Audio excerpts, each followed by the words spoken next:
Hi everybody, well I'm back again with the same problem with my DPF filter. As those of you will know who've seen the first video I did about the problem I've had with this filter and what you have to do to try and clear it, I went on a 130-mile round trip to try and do the regeneration thing where it burns off the ash that has built up in the filter. I did that just a week ago, and unfortunately when I was out in the car yesterday, the warning light again has come on, which is this one here, which I think is the one directly on the filter, then followed by the engine management light that come on a few hours later. So I'm 130. Hi everybody, just thought I'd do hopefully my last video regarding my DPF filter.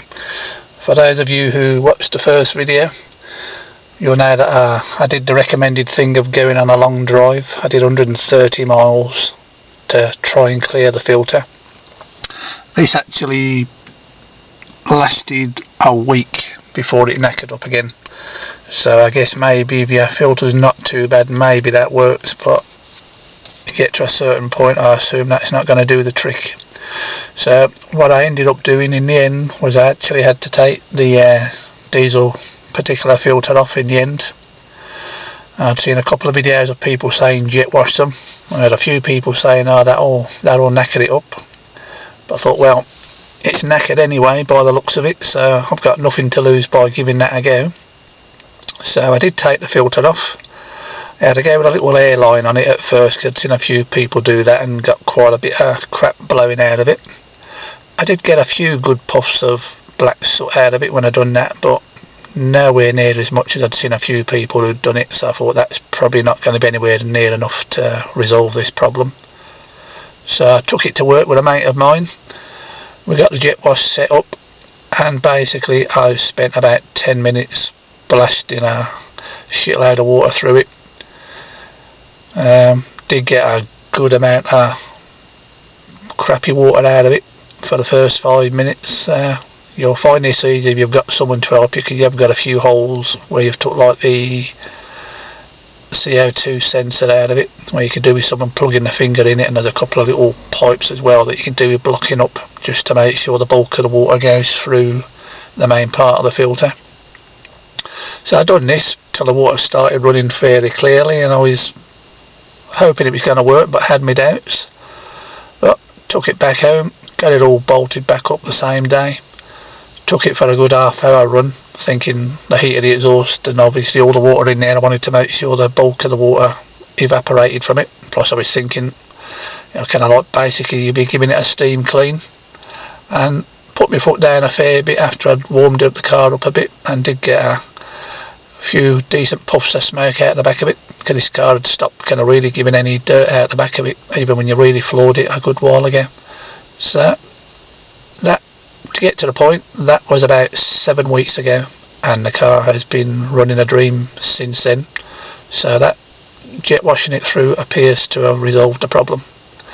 So obviously on the back of my mind still thinking that light could just pop back on at any moment, but I'm keeping my fingers crossed that isn't doing, and I'm making sure I do go on at least one journey each week that takes half an hour. So even if it's just potting round town for half an hour, because you just need to make sure you get the exhaust up to a good temperature to make sure this system's going to be working. So if you're in the same boat, then I highly recommend taking it off and jet washing it through. Hopefully the trick will work for you as well. So I'll just give you a quick look under the bonnet at the actual filter, so you know what you're going to be pulling off.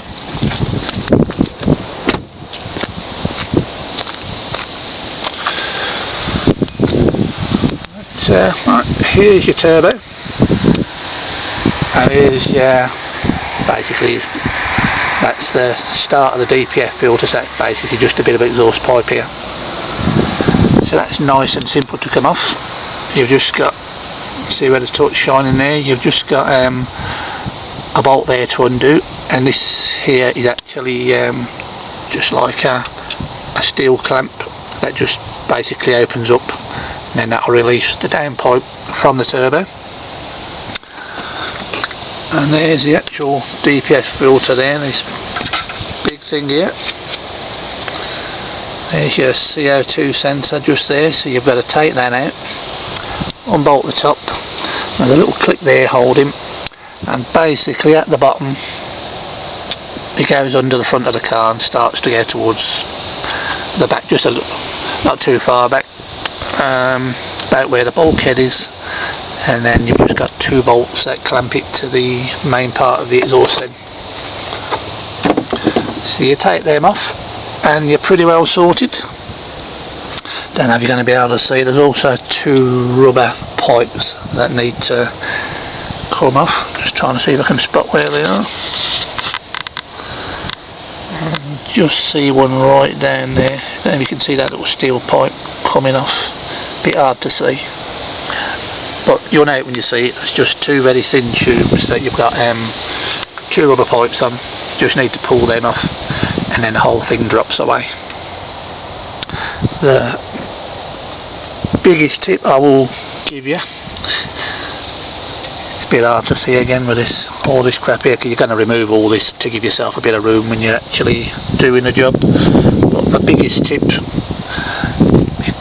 is to remove the fan from the radiator to give you a little bit more room, because I struggled my arse off getting this out,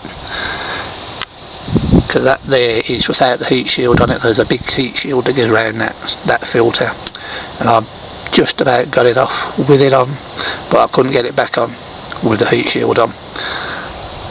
Plus I thought I won't go to the trouble of putting that on until I know the problem's resolved. I didn't want to go to the trouble of sticking it on and struggling with it, and then for it just to knack it up a week later again.